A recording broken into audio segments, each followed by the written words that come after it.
ओम शांति। आज 1 मई 2023 की बाबा की साकार मुरली सुनेंगे।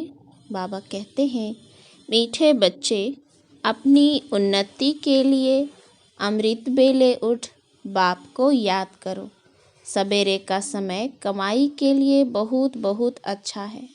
प्रश्न, सदा सलामत रहने का आधार क्या है? सदा सलामत किसे कहेंगे? उत्तर, बाप की श्रीमत ही सदा सलामत बनाती है। कभी भी कोई दुख और तकलीफ नहीं होगी। तुम बच्चे इतने तकदीरवान बनते हो जो कभी किसी प्रकार की चोट नहीं लग सकती। निरोगी काया बन जाएगी। तुम अपनी तकदीर की महिमा गाते रहो। जो उठते बैठते बाप की याद में रहते हैं वह हैं तकदीरवान बच्चे। उन्हें ही सदा सलामत कहेंगे। गीत है, रात के राही थक मत जाना, सुबह की मंजिल दूर नहीं। ओम शांति। मीठे मीठे सिकिलधे बच्चे इस गीत का अर्थ तो स्वयं जानते होंगे।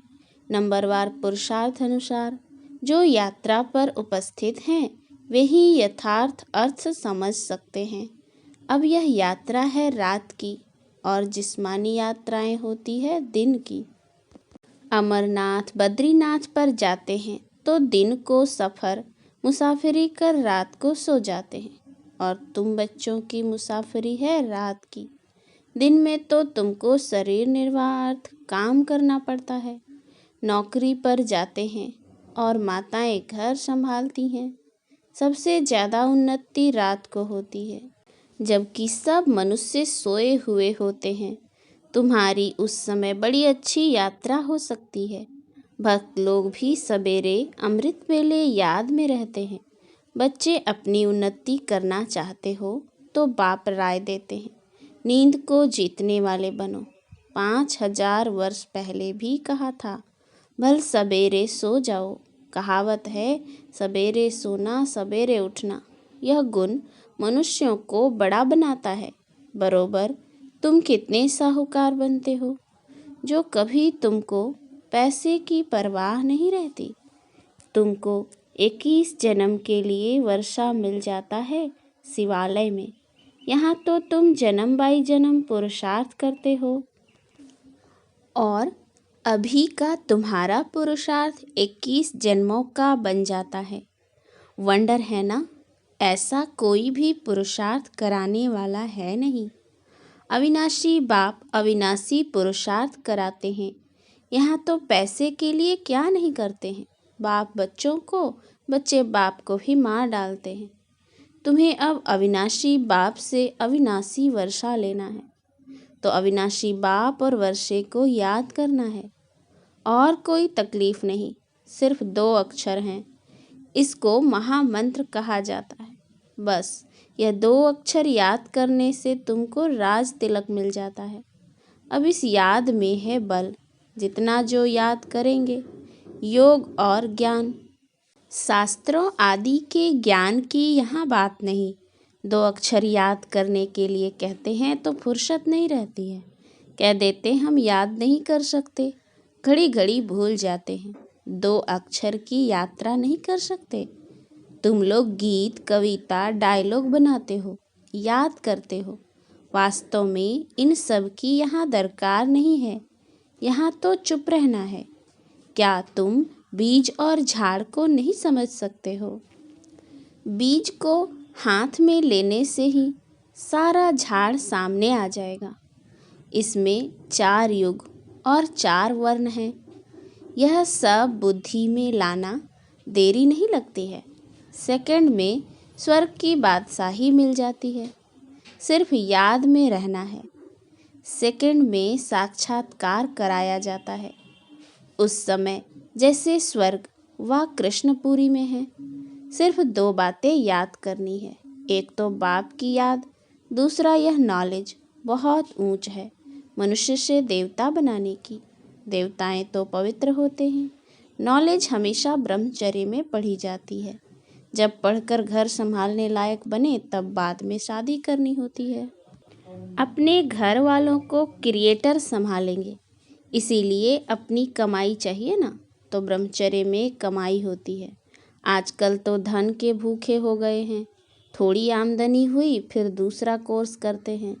अब बाप कहते हैं, बच्चों यह कोर्स बहुत सहज है। सिर्फ श्रीमत पर रात को जागकर प्रैक्टिस करो। रात को बुद्धि की यात्रा करना बहुत सहज है और मदद भी बहुत मिलेगी। 2-3 बजे अमृत बेला कहा जाता है। सवेरे उठकर स्वदर्शन चक्र फिराना है। यह बुद्धि का काम है। बाप का फरमान है, निरंतर मुझे याद करो तो तुम्हारे विकर्म विनाश होते जाएंगे। नहीं तो तुम सजनियों को कैसे ले जाएंगे? तुम सजनिया हो पतित, सबके पंख टूटे हुए हैं। अब सिर्फ याद करो तो पवित्र बन जाएंगे। सवेरे उठने का प्रयत्न करो। दिन में तो याद ना भी ठहरे, रात को पुरुषार्थ करना सहज है और मदद भी बहुत मिलेगी। मुख्य है याद। तुम जानते हो हम आत्मा हैं। हमको परमपिता परमात्मा पढ़ा रहे हैं। उनसे पढ़ना है। वह बाप भी है, उनका बनना है। तुम जानते हो हम आत्माएं आकर शिव बाबा से मिली हैं। आत्मा परमात्मा अलग रहे बहुकाल। जीवात्माएं आकर बाप से मिलती हैं तो जरूर परमात्मा को भी जीवात्मा बनना पड़े। वह तो सुप्रीम आत्मा है। आत्मा परमात्मा का रूप एक ही है। जैसे स्टार्स चमकते हैं, आत्मा में 84 जन्मों का पाठ भरा हुआ है। बाप कहते हैं, मैं भी एक्टर हूँ। मैं भी ड्रामा के बंधन में बांधा हुआ हूँ। यह दुनिया नहीं जानती कि कल्प कल्प संगम युग के सिवाय कब आ नहीं सकता हूँ। आफतें आदि तो बहुत आती रहती हैं। बाप कहते हैं, मैं आता ही तब हूँ जब सब पतित बन जाते हैं। मैं ही नई दुनिया का रचयिता हूँ। आता ही पतित दुनिया में हूँ। पतित पहले आत्मा बनती है। आत्मा जानती है हम पहले पावन थे, अब पतित बने हैं। यह शिक्षा तुमको ही मिलती है। टीचर के सामने जो स्टूडेंट होते हैं उनको ही शिक्षा मिलती है। तुमको यह शिक्षा पहले पहले मिलती है। इन 5 विकारों को जीतो। योग अग्नि से विकर्मों को भस्म करो। इस विष विकार ने ही तुमको कब्र दाखिल कर दिया है। इसको पॉइजन कहा जाता है। ज्ञान अमृत से तुम पवित्र बन जाते हो। बाप और वर्षे को याद करना है तो बहुत सहज। कई बच्चियां कहती हैं, बाबा धारणा नहीं होती। बड़ी बहनों मुआफिक समझा नहीं सकते हैं। बाप कहते हैं, बच्चे यह तो हर एक के कर्म का हिसाब किताब है। कोई तो 25-30 वर्ष रहते हुए भी धारणा नहीं कर सकते हैं। तुम आत्माओं का तो बाप परमात्मा है। वह स्वर्ग का रचयिता है। बाप स्वर्ग का वर्षा देने ही आए हैं। तुम बाप को तो याद करो। बच्चों को भी होशियार करना है। तुम बच्चों को पहले रहम करना चाहिए अपने बच्चों पर। तुम बच्चे समझते हो हम इस समय अपने मोस्ट बिलवेड परमपिता परमात्मा के सम्मुख बैठे हैं। कल पहले भी हमने निराकार बाप से बेहद का वर्षा स्वर्ग का लिया था। बाप कहते हैं, मुझे भी इस शरीर का लोन लेना पड़ता है। किराए पर बैठे हैं। अपना न होने से जरूर किराए से ही लेंगे। यह रथ है जिसमें कल्प कल्प रथी बनते हैं। रथ में रथी देख रहे हैं ना। आगे तो गीता पढ़ने से कुछ भी समझ में नहीं आता था। वहाँ वह अर्जुन और घोड़ों का रथ बैठ दिखाया है। तुम्हारा बाप रथी है। बच्चों को कहते हैं, मुझ बाप को याद करो, फिर चार्ट रखो। ऐसा साजन जो 21 जन्म सुख देते, उनको क्यों नहीं याद करेंगे? परंतु यह है गुप्त। अब बाप कहते हैं, अपने को आत्मा निश्चय कर, फिर बाप की श्रीमत पर चलना है। इसमें ही माया बड़ा हैरान करती है। वह भी कम उस्ताद नहीं है।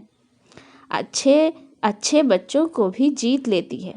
बाबा स्वर्ग का मालिक बनावे और माया चंडाल के जन्म में ले जावे, क्योंकि श्रीमत छोड़ देते हैं।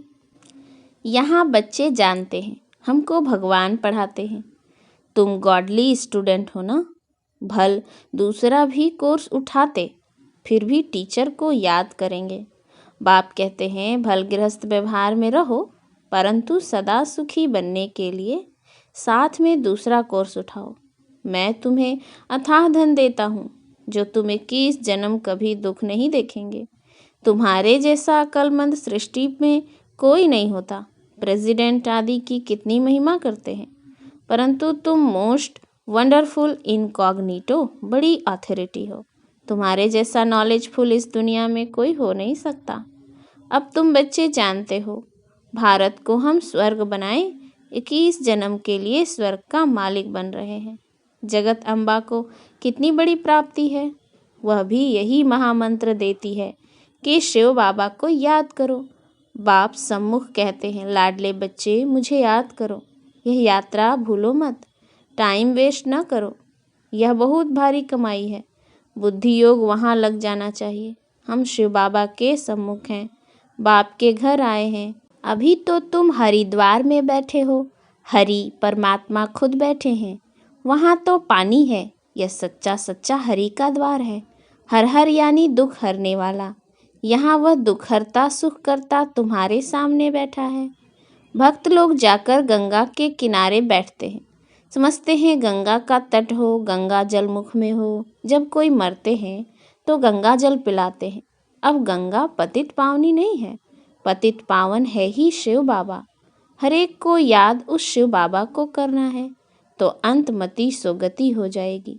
ऐसे नहीं पिछाड़ी में कोई बैठ कहेंगे शिव बाबा को याद करो। अंत में आपे ही शिव बाबा की याद में शरीर छोड़ना है। अब हमको शिव बाबा के पास जाना है, मुक्ति धाम। सतयुग को जीवन मुक्ति धाम कहा जाता है। धाम रहने के स्थान को कहा जाता है। निर्वाण धाम में निराकार आत्माएं ब्रह्म तत्व में रहती हैं। अब तुम आकर हरि के घर में बैठे हो। दुख हरने वाला एक ही है। अब तुम बच्चों को शिव बाबा और उसका स्वीट होम याद आएगा। बाबा आए हैं अपने घर ले चलने। अब शिव बाबा के स्वीट होम को याद करना है। यहाँ तो कोई स्वीट है नहीं। अब बाप बच्चों को कहते हैं, बेहद की राजाई लेनी है तो रात को जागकर यात्रा करो। मैं आता ही हूँ घोर अंधियारी रात में। ब्रह्मा की रात पूरी हो, दिन होना है। मैं आता हूँ बेहद की रात और बेहद दिन के संगम पर। तो तुम भी रात में नींद को जीत याद करने का अभ्यास करो। 2-3 बजे के समय को ब्रह्म मुहूर्त कहा जाता है। बाप शिक्षा देते हैं ब्रह्मा द्वारा, रात को जाग मुझे याद करो तो फिर पक्के हो जाएंगे। माया बहुत सताएगी, फिर भी मेहनत करो। इसमें मेहनत सारी बुद्धि की है। उठते बैठते चलते याद में रहना है। बाप कहते हैं, थक मत जाना रात के राही। रात को बहुत मज़ा आएगा, फिर वह नशा दिन में भी चलेगा। एक तो बाप को याद करो और अपनी तकदीर की महिमा करो। और सबकी तकदीरें फूटी हुई हैं। तुम्हारी तकदीर अब जग रही है, औरों की सो रही है। जिनका बुद्धि योग इस समय धन कमाने में रहता है, उनकी तकदीर सोई हुई समझो। सच्ची तकदीर तुम्हारी जग रही है। पेट कोई जास्ती थोड़ा ही खाता है। भील लोग क्या खाते हैं? मिर्ची और मकई चने का आटा मिलाए रोटी खा लेते हैं। यहाँ तो तुमको सब कुछ मिलता है। तुमको बहुत साधारण रहना है, न बहुत साहूकारी न बहुत गरीबी। अब बाप कहते हैं, हे लाडले बच्चे मुझे याद करो। मैं तुमको नैनों पर बिठाए ले चलता हूँ। मेरे नूरे रत्नों नूरे जिस्म बच्चों को हमेशा प्यार किया जाता है। श्रीमत पर चलने से सदा सलामत रहेंगे। सदा सलामत का अर्थ भी बड़ा भारी है। तुमको चोट नहीं लगेगी, कोई तकलीफ नहीं होगी। इतना तुमको सदा सलामत बनाता हूँ। निरोगी काया रहेगी, ना काल की ताकत है। अगर अच्छी रीति याद करेंगे तो मदद मिलेगी। जिन्होंने कल्प पहले पुरुषार्थ कर अपनी प्रारब्ध बनाई है, साक्षी हो देख रहे हैं या अपने को इंश्योर करते हैं। बाबा भक्ति मार्ग में भी इंश्योर मैग्नेट है। ईश्वर अर्थ निकालते हैं, गरीबों को गुप्त दान देते हैं। कोई को शादी करानी होती है तो गुप्त दे आते हैं। गुप्त दान का फल भी ऐसा मिलता है। सो करने से उसकी ताकत आधी हो जाती है। मैग्नेट बाप को कहते हैं। तुम इंश्योर करते हो। जो जैसा अपने को इंश्योर करते हैं वैसा फल मिलता है। पाप करते हैं तो उसका दंड मिल जाता है, पुण्य का फल अच्छा मिलता है। वह होते हैं हद के फिलैंथ्रोपिस्ट। कमाई में से 8 आना 4 आना भी निकालते हैं। अब तो तुमको कंप्लीट फिलैंथ्रोपिस्ट बनना है, फुल इंश्योर कर देना है। देखो, मम्मा ने सिर्फ तन और मन इंश्योर किया। कन्याओं के पास तो धन होता ही नहीं, उन्हों को यह ख्याल नहीं रखना है। वह फिर तन मन से सेवा कर रही हैं, इसीलिए कन्याएं बहुत प्यारी लगती हैं। कन्याएं नंबर 1 में आ जाती हैं। बाबा अधर कुमार था। हाँ, कोई कुमार निकलते हैं, स्वयंवर रच पवित्र रह दिखाते हैं तो अहो सौभाग्य। सरेंडर भी पूरा हो, वह बहुत अच्छा पद पा सकते हैं। बाबा समझाते हैं, कर्मों का भोग भी सारा यहाँ चुकतू करना है। मम्मा बाबा को भी कर्म का भोग भोगना पड़ता है। रहा हुआ हिसाब किताब यहाँ ही निकलेगा। ऐसे नहीं ईश्वर का बना हूँ फिर रक्षा क्यों नहीं करते। नहीं, कर्म भोग तो जरूर यहाँ ही चुकतू करना है। अच्छा, मीठे मीठे सिकिलधे बच्चों प्रति माता पिता बाप दादा का याद प्यार और गुड मॉर्निंग। रूहानी बाप की रूहानी बच्चों को नमस्ते। हम रूहानी बच्चों की रूहानी बाप दादा को याद प्यार गुड मॉर्निंग और नमस्ते नमस्ते नमस्ते। धारणा के लिए मुख्य सार। पहली, बुद्धि योग से सच्ची यात्रा करनी है। विनाशी धन के पीछे अपनी तकदीर नहीं गंवानी है, सच्ची कमाई करनी है। दूसरा है, तन मन धन से पूरा फिलैंथ्रोपिस्ट महादानी बनना है। अपना सब कुछ 21 जन्मों के लिए इंश्योर कर देना है। वरदान, दिव्य बुद्धि के बल द्वारा परमात्मा टचिंग का अनुभव करने वाला मास्टर सर्वशक्तिमान भव। दिव्य बुद्धि को बुद्धि बल कहा जाता है। इस बुद्धि बल द्वारा ही बाप से सर्वशक्तियाँ कैच कर मास्टर सर्वशक्तिमान बनते हो। जैसे साइंस बुद्धि बल है, लेकिन वह संसारी बुद्धि है, इसीलिए इस संसार के प्रति प्रकृति के प्रति ही सोच सकते हैं। आपके पास दिव्य बुद्धि का बल है जो परमात्मा प्राप्ति की अनुभूति कराता है। दिव्य बुद्धि द्वारा हर कर्म में परमात्मा प्योर टचिंग का अनुभव कर सफलता का अनुभव कर सकते हो। दिव्य बुद्धि के बल से माया के वार को हार खिला सकते हो। स्लोगन, मास्टर ज्ञान सूर्य बन, सर्व को ज्ञान की लाइट माइट देने वाले ही सच्चे सेवाधारी हैं। इस मास की सभी मुरलियाँ ईश्वरीय महावाक्य निराकार परमात्मा शिव ने ब्रह्मामुख कमल से अपने ब्रह्मावत्सों अर्थात ब्रह्मा कुमार एवं ब्रह्मा कुमारियों के सम्मुख 18 जनवरी 1969 से पहले उच्चारण की थी। यह केवल ब्रह्मा कुमारी की अधिकृत टीचर बहनों द्वारा निमित बी के विद्यार्थियों को सुनाने के लिए है। अच्छा, ओम शांति।